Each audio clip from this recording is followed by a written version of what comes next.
Video ini merupakan video terakhir dari biovlog video series yang bercerita tentang seperti apa kita mempraktekkan metode biovlog dari awal penebaran hingga masa panen untuk budidaya ikan nila. Nah, sekarang kita sudah masuk ke masa panen ya, walaupun menunggu beberapa bulan karena kondisi COVID-19 yang membuat pasar kurang aktif ya, kurang bagus lah menurut saya. Tapi akhirnya kita bisa panen juga. Seperti apa, berapa hasilnya, terus analisa pakannya seperti apa, semuanya akan dituangkan dalam video ini.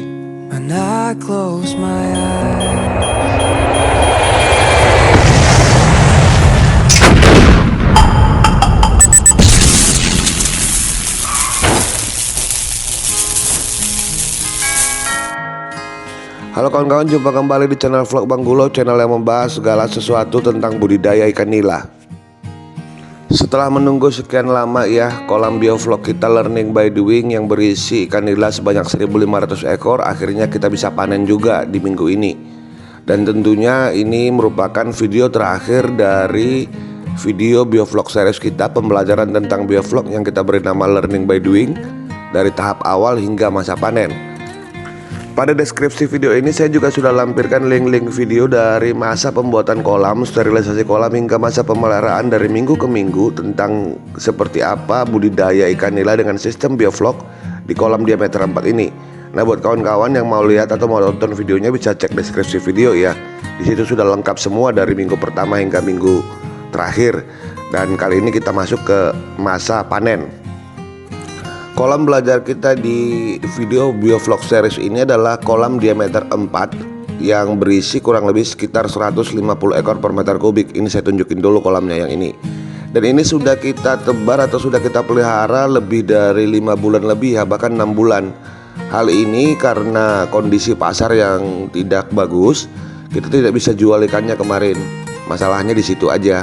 Kalau kondisi ikan ini memang sudah di atas 200 gram ya, saya perkirakan, sekalipun ada ikan-ikan kecil juga ya, namanya juga ini dulu kemarin waktu kita tebarkan juga bukan ikan monosek ya.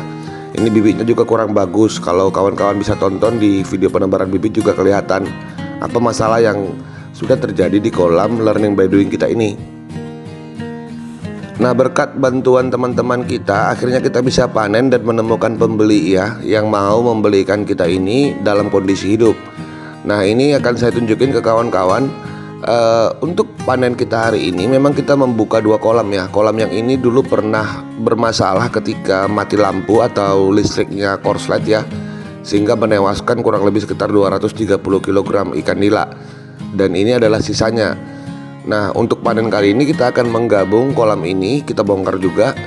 Jadi ada 2 kolam yang kita bongkar sehingga nanti hasil panennya ini hanya 1 kolam sih sebenarnya ya. Nanti total ikan yang besar-besar itu akan kita packing terus kita bawa ke buyer. Dan ikan yang ukurannya lebih kecil akan tinggal di 1 kolam. Jadi prinsip panennya seperti itu. Nah, perlu juga diketahui bahwa dalam sistem budidaya ikan nila memang panennya itu nggak bisa sekaligus ya. Memang besar ikan itu pasti besar kecil, terutama bagi kawan-kawan yang tidak menggunakan bibit ikan monosek. Tentunya perkembangan ikannya juga tidak seragam. Nah, ikan-ikan ini bakal kita jual ke pembeli dengan syarat itu ikan-ikan yang kita ambil dari kolam ini harus sampai dalam kondisi hidup ke lokasi si pembeli, karena dia mau masukin lagi ke dalam kolam. Nah, karena tantangannya seperti itu, akhirnya saya menurunkan timnya Bang Maksum nih, kelihatan ya, menurunkan tim dari CPIB untuk langsung memaking ikan kita ini ya, karena ini kan punya trik dan tips sendiri seperti apa caranya ikan dalam kolam biovlog bisa kita masukin ke dalam plastik terus kita bawa selama kurang lebih sekitar 6 jam ke lokasi pembeli. Jadi itu adalah sebuah tantangan ya. Tantangan panen kita ini berbeda dengan panen biasanya.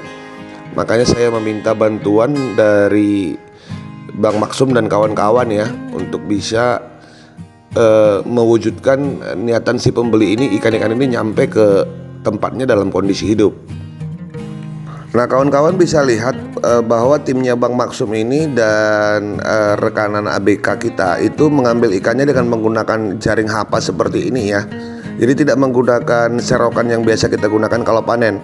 Ini memang fungsinya untuk menghindarkan atau mempercepat proses ya. karena proses seperti ini kan harus cepat. Nah nih dilihat ya ikannya, ya ada yang besar ada yang kecil. Memang kondisinya memang bibitnya ini juga kemarin kan bukan bibit monoseks. Terus juga waktu ditebar juga banyak yang luka jamuran gitu ya, kurang sehat lah ya. Ya makanya selalu saya ingatkan ke kalian, biarlah saya yang jadi korban para kawan-kawan yang menjual bibit yang kurang sehat ya. Untuk selanjutnya kalian memang harus beli bibit itu di CPIB ya. Seperti sekarang yang kita punya itu semua bibitnya mudah-mudahan sudah bagus-bagus. Ini kelihatan ikan-ikannya ya. Yang ini nanti bakal kita pilah-pilah lagi, bakal kita sortir yang mana yang akan dibawa, yang mana yang akan ditinggalkan di satu kolam. Nah ini dia bak sortirnya. Jadi semua ikan yang masuk ke dalam kolam bak sortir ini itu kita aliri dengan air bersih. Kelihatan kan ada selang merah. Nah selang merah itu fungsinya untuk mengalirkan air bersih ke dalam kolam bak sortir ini. Jadi memang harus gerak cepat ya. Kenapa? Karena kan ikan nila ini semakin lama di dalam kolam bak sortir ini tuh akan membuat dia itu semakin stres. Dan tentunya itu bisa berakibat kekuatan ikan juga akan berkurang. Dan kalian bisa lihat ikan-ikan yang kita masukin dari hasil panen ini ke bak sortir ini tidak menggunakan aerator. Perhatiin ya, tidak ada aerator sama sekali. Jadi memang prinsipnya itu cuma menggunakan air bersih mengalir secara terus-menerus ke dalam kolam bak sortir ini. Sehingga ikan-ikan ini memang kelihatan ya. Nah, ini ikan-ikan yang dari tempat kita lumayan lah. Ada sekitaran 300-an gram. Terus ada juga yang di bawah itu. Dan itu tentunya nanti nggak akan dibawa ya. Karena kan kita janji ke buyer ini memang dia butuhnya itu minimal ukuran 250 gram. Minimal ya. Jadi yang ukuran 200 gram ke bawah itu pasti akan ditinggalkan di kolam ini. Nah jadi sistem yang kita lakukan untuk nge-packing ikan ini, ikan-ikan yang kita ambil dari kolam bioflok kita itu kita masukkan ke bak sortir itu nggak boleh terlalu banyak ya. Jadi memang begitu masuk kurang lebih sekitar 100 kg itu langsung disortir dulu, disortir terus ditimbang. Timbangnya juga beda ya, timbangnya itu menggunakan ember yang berisi air. Jadi airnya dulu ditimbang misalnya 9 kilo, terus masukin ikannya 5 kilo. Nanti packingnya memang kita sudah rencanakan bahwa setiap packing itu akan berisi ikan nila itu kurang lebih sekitar 5 kilo ya. Dengan airnya itu sekitar 8 sampai 9 kilo masing-masing. Nah ini kelihatan kan, ini lagi dipilihin yang mana yang ikannya yang bobotnya di atas 250 gram itu akan dimasukin ke dalam packing. Terus yang di bawah 250 gram akan ditinggalkan untuk dipelihara lagi di satu kolam. Nah ini kelihatan kawan-kawan ini lagi memilih ikannya ya, dengan gerak cepat tentunya. Dan ini dalam kondisi seperti ini air bersih itu selalu mengalir. Jadi airnya memang keluar masuk ya, supaya ikannya juga sehat. Terus nggak stres juga, karena kan air bersih itu pasti DO nya lebih bagus dibandingkan air yang kotor. Makanya memang banyak menggunakan air, tapi saya rasa efisien ya. Total kematian ikannya juga sangat kecil sekali ini, nggak ada malah ya. Nah nih lagi dipilihin sama rekan-rekan kita, yang mana yang mau dibawa, yang mana yang ditinggalin. Jadi dipisahin. Yang coba ditarik dulu, saya mau lihat nih ikannya biar kawan-kawan lihat. Oh tuh ikannya. Bobot ikan ini memang kelihatan agak sedikit kecil-kecil ya, tapi memang ikannya kan menggemuk sekali ya, mungkin karena sangat tebarnya padat juga. Jadi memang ini kalau prediksi kita belum tahu berapa ya, nanti hasilnya kan kelihatan berapa ratus kilo yang bisa kita panen hari ini. Nah yang sebelah sana itu yang akan dibawa. Dan kawan-kawan ini mengira-ngira lah ya, mungkin karena sudah terbiasa panen, memang tanpa harus ditimbang satu persatu mereka sudah tahu yang mana yang akan dibawa, yang mana yang akan ditinggalin ya. Dari modelnya saja mereka tahu beratnya, makanya agak sedikit cepat.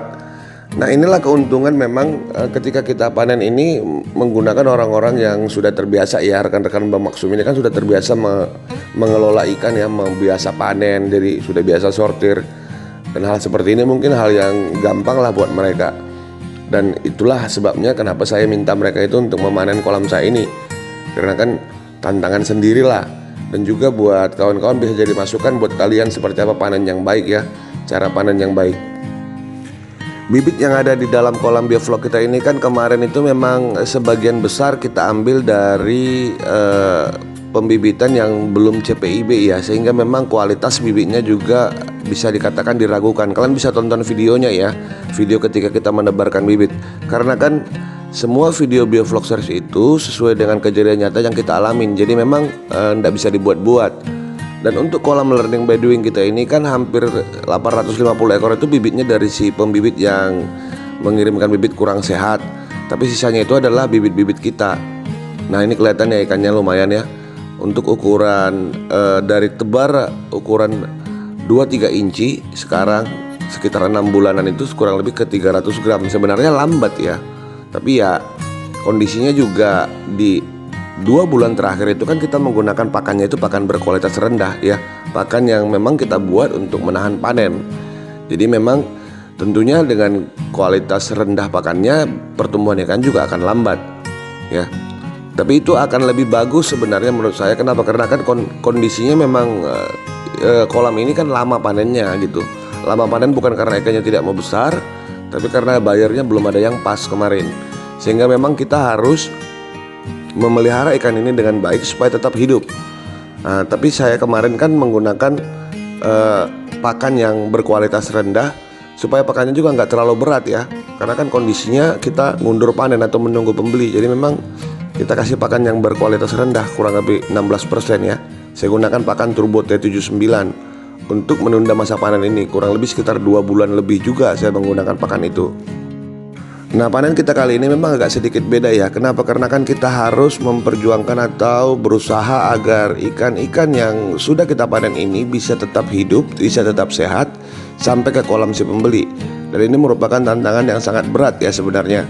Makanya memang kita harus mengejar waktu ya, mengejar waktu agar ikan ini tidak terlalu lama di dalam kolam penampungan ini dan cepat masuk ke dalam packing yang berisi oksigen. Dan perlu kawan-kawan tahu juga, ketika ikan semakin besar untuk di packing, dia juga lebih rentan kemungkinan packing itu bisa bocor ya. Karena kan sisik-sisik ikan nila ini kan tajam-tajam. Berbeda dengan kita memaking bibit atau bepacking ikan berukuran kecil. Nah nih lihat ya, ikannya sebesar-besar ini bakal dimasukin ke dalam packing. Makanya jumlah ikan ini juga sudah kita sesuaikan ya. Sudah kita sesuaikan. Aduh Ridho begaya lagi. Jadi jumlah ikan ini sudah kita sesuaikan ya jumlahnya. Sehingga memang total satu packing ikan itu hanya maksimal 5 kg dengan airnya itu kurang lebih sekitar 9-10 kg. Nah perlu juga diperhatikan bahwa air yang dimasukkan ke dalam packing atau ke dalam wadah tempat ikan ini kita bawa itu juga harus air bersih ya. Dipastikan airnya bersih dan tidak kotor. Karena kalau airnya kotor itu juga bisa berakibat fatal juga kepada ikannya. Dan saya juga mau bilang ke kawan-kawan bahwa sebelum kita melakukan panen seperti ini, terutama untuk panen yang direncanakan untuk ikannya di bawah hidup, itu memang ikan harus dipuasakan minimal 2 hari ya. Dan ikan-ikan di kolam saya ini sudah saya puasakan dulu selama 2 hari. Itu sangat penting ya, sangat penting harus diingat buat kawan-kawan yang mau panen seperti ini. Karena kalau ikannya diberi makan atau dikasih makan sehari sebelumnya, itu bisa ikannya ini kurang kuat ya. Jadi memang kondisinya harus dipuasakan dulu ikannya minimal 2 hari. Nah kelihatan ya di packing, setelah ikannya berisi 5 kg dan air 10 kg, kemudian kita packing untuk dibawa ke lokasi si pembeli. Nah nih, nah ditimbang lagi ya seperti itu nih. Bang Maksum nimbang nih airnya dulu, terus dimasukin ikannya. Jadi totalnya nanti sekitar 14-15 kilo, kemudian dimasukin lagi ke dalam plastik ini. Jadi memang satu plastik ini itu berisi kurang lebih sekitar 5 kg ikan.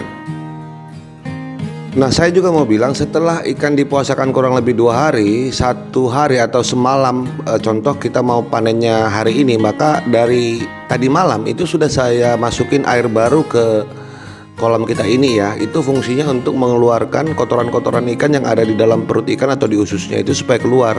Fungsinya memang bisa dibilang untuk membuat ikan ini pencernaannya itu nggak ada lagi kotoran yang bakal keluar nanti ketika kita masukin dia ke dalam packing. Jadi fungsinya memang membersihkan perut ya. Jadi satu malam sebelum kita melakukan panen itu kolam sudah saya alirin pakai air bersih, sehingga nanti di atas permukaan kolam itu banyak kotoran-kotoran ikan yang mengapung. Itu bertanda bahwa isi perut ikan itu sudah kosong bener ya. Baru kemudian kita lakukan panen. Nah ini sampai malam ya kawan-kawan, kita panennya tadi mulai dari jam 2 siang. Nah ini sudah sekitar jam setengah 10 malam belum selesai packing nih. Packingnya ada sekitar total packing ini yang sudah kita selesaikan itu kurang lebih sekitar 85 packing ya, 84 packing sih totalnya yang dibawa dikali 5 kilo. Nah sementara itu setelah kita packing kurang lebih 84 packing kali 5 kilo, ikan-ikan yang tidak jadi dibawa karena ukurannya di bawah 250 gram itu kita tinggalkan lagi di dalam kolam kita untuk dibesarkan kembali ya. Dan kita hitung lagi itu ada sekitar 800-an ekor ya yang tinggal untuk dibesarkan kembali. Ini lagi dipilihin dan dihitung supaya kita tahu berapa total jumlah ikan yang ada di dalam kolam ini ya. Sehingga nanti kalau misalnya kita mau besarkan lagi terus kita penuhkan lagi sekitar 1.500 ekor supaya terus dibesarin. Nah jadi memang satu kolam untuk kolam learning by doing itu kosong, terus yang ini akan berisi ikan-ikan yang tidak jadi dibawa karena ukurannya di bawah 250 gram. Nah tentunya kawan-kawan pengen tahu juga ya berapa total konsumsi pakan yang sudah kita kasih ke dalam kolam kita ini. Seperti yang saya katakan sebelumnya bahwa kita itu hanya menggunakan pakan berprotein tinggi, sekitar 32% proteinnya itu hanya di 3 bulan pertama. Itu menghabiskan kurang lebih 2 sak pakan High Pro 7811 mili, terus sekitar 3 sak lebih 781 nya 2 mili. Nah memasuki bulan keempat kita sudah menggunakan pakan mix ya. Pakan mix itu gabungan antara Turbo T79 di mix dengan pakan High Pro. Nah untuk memasuki bulan kelima atau bulan kelima ke atas itu sudah menggunakan pakan yang berprotein hanya 16% Turbo T79. Nah kalau kita kalkulasikan secara keseluruhan maka total pakannya itu hanya 439 kilo. Nah tentunya harganya juga sangat murah. Itu totalnya kalau kita bagi per kilonya itu harganya itu sekitar 8 ribuan saja per kilo. Nah kawan-kawan bisa lihat ya bahwa dengan menggunakan metode pakan yang benar sebenarnya sekalipun total pakan itu sangat banyak 439 kilo ya, tapi kita itu masih bisa menekan kos pakan itu hingga ke Rp8.000 per kilo dengan sistem menggunakan pakan berkualitas rendah di mix dengan pakan berkualitas tinggi, terus menggunakan pakan berkualitas rendah sampai masa panen seperti yang saya lakukan di video ini. Jadi kan kalau mau kita hitung FCR-nya maka bisa kita hitung itu kurang lebih kalau hasil panen malam ini 84 packing dikali 5 kilo kurang lebih 420 kg, maka total FCR-nya itu 439 kg pakan dibagi dengan 420 kg daging ikan, maka totalnya itu kurang lebih 1,05 FCR-nya. Dengan harga pakan itu per kilogram hanya 8.000 sekian. Nah tentunya kan ini sangat bagus sebenarnya kalau dalam segi sistem budidaya ya. Jadi kawan-kawan saya mau bilang memang merencanakan budidaya ini memang sangat penting ya, terutama tentang pakan. Kalian juga harus bisa melihat kapan kita target panennya. Nah kalau misalnya contohnya kita bisa targetkan panen itu di 4 bulan menggunakan pakan full berprotein tinggi juga sangat bagus sebenarnya. Tapi kan dengan kondisi keadaan ekonomi kita yang seperti sekarang ini sangat susah sekali jual ikan karena pasarnya lagi lesu karena COVID-19 ya. Tentunya kan kita juga harus punya siasat sendiri untuk mengatasi ikan-ikan kita ini. Kalau kita pakai pakan berkualitas tinggi, sudah pasti ikan-ikan ini bakal hancur lah ya, hancur usahanya gitu. Kenapa? Karena total pakannya akan semakin mahal gitu. Nah berdasarkan hitungan saya dari total harga pakan, terus ada biaya probiotik dan vitamin kurang lebih sekitar 700.000 ditambah listrik sekitar 35-38.000 per bulan, maka kita bisa tahu bahwa HPP-nya ini kurang lebih harga pokok penjualan dari ikan ini kurang lebih sekitar 14.000. Jadi masih make sense ya, masih bisa mengambil keuntungan sekalipun dia jangka waktu pemeliharaannya itu agak sedikit lama. Nah jadi buat kawan-kawan juga strategi untuk melakukan budidaya ini memang harus direncanakan dengan manajemen yang baik ya. Kalian harus bisa prediksi, harus bisa lihat kondisi dan sesuaikan cara budidaya kalian itu dengan kondisi yang ada supaya kalian juga nggak rugi gitu ya. Nah untuk harga jual ikan kita ini saya tidak expose ya ke kawan-kawan ya, karena ini nggak bagus juga ya kalau saya menyampaikan harganya, karena kan setiap daerah tentunya akan berbeda kondisi dan berbeda harga pasar ya. Dan kalian sudah saya sampaikan bahwa HPP kali ini kurang lebih sekitar Rp14.000. Dengan kondisi pakan seperti yang saya sampaikan tadi, kalian bisa hitung sendiri berapa total keuntungan dari kolam ini. Baiklah kawan-kawan, dengan berakhirnya video ini maka biovlog video series kita tentang kolam bulat kita berdiameter 4 itu juga selesai. Kita sudah menampilkan dari cara membuat kolam, cara mensterilisasi kolam, terus cara menebarkan bibit, pembentukan air, hingga masa pemeliharaan dari minggu pertama hingga minggu ke-16, semuanya sudah kita buatin videonya. Hingga masa panennya juga sudah kita buatkan video. Harapan saya sih tahapan-tahapan sederhana yang kita lakukan di video biovlog series kita itu bisa menjadi sebuah inspirasi dan menjadi sebuah masukan buat kawan-kawan pemula yang ingin memulai budidaya ikan nila itu secara biovlog dengan versi sederhana. Saya juga mengucapkan terima kasih buat Bang Maksum dan partner ya yang sudah mau membantu saya untuk menyelesaikan panen kita kali ini, serta nge-packing ikannya, mempersiapkan ikan hingga sampai ke tempat pembeli tanpa ada yang mati satupun ya. Dari 84 packing yang kita packing kemarin itu semuanya selamat. Dan terima kasih banyak buat tim ya. Semoga sukses selalu lah buat kita. Baiklah kawan-kawan, begitulah yang bisa saya sampaikan di video terakhir kita ini. Saya Bang Gulo juga menyampaikan ke kalian, ke kawan-kawan, untuk yang belum subscribe silahkan subscribe channel kita ini ya. Aktifkan lonceng notifikasi kalian. Dan jangan lupa follow Instagram @channel_Bang Gulo, karena disitu saya jual juga paket biovlog serta perlengkapan atau peralatan dan obat-obat tentang budidaya ikan nila dalam versi biovlog atau versi lain lah. Resirkulasi juga ada. Baiklah kawan-kawan, saya Bang Gulo beserta ikan nila saya yang hadir di video ini mohon undur diri dulu. Sampai jumpa di video selanjutnya. Tetap semangat dan bye-bye.